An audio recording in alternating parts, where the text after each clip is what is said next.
દેવભૂમિ દ્વારિકાના ખંભાળિયામાં રાજ્યમંત્રી રીવાબા જાડેજાએ ₹8 કરોડના ખર્ચે પુનઃનિર્માણ કરાયેલા જિલ્લા શિક્ષણ અને તાલીમ ભવનનું ઉદ્ઘાટન કર્યું। આધુનિક ભવન 1930ના ઇતિહાસ ધરાવતી GVJ હાઈસ્કૂલના હિસ્ટોરિક બિલ્ડિંગને રિસ્ટોર કરીને તૈયાર કરાયું છે, જે વિકાસ બી વિરાસત બીના સૂત્રને સાર્થક કરે છે। મંત્રીએ કહ્યું કે આ એક જીવંત વારસો કે જે પેઢીઓને સંસ્કાર અને શિક્ષણ આપશે।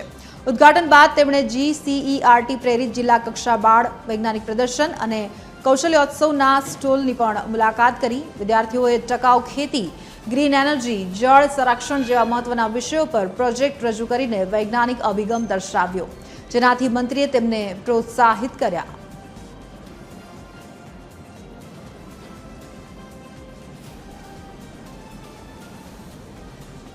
સાથે ત્રિવેણી સંગમ સમૂહ કાર્યક્રમ એમાં બાળ વૈજ્ઞાનિકોની કૃતિ પ્રદર્શન, કૌશલ્ય મેળો અને આ બિલ્ડિંગનું લોકાર્પણ એ ત્રિવેણી સંગમ સમૂહ કાર્યક્રમમાં જે તે નામી અનામી વ્યક્તિઓ, વિભૂતિઓ આ સંસ્થામાંથી પાસ આઉટ થઈ છે અને હિતરક્ષક સમિતિ અને જે નિવૃત્ત એમના એલ્યુમિની છે આ સંસ્થાના, એમનું સન્માન એટલે ત્રિવેણી સંગમ જે સમૂહ કાર્યક્રમ છે એ આજે એમાં મને ઉપસ્થિત રહેવાની તક મળી।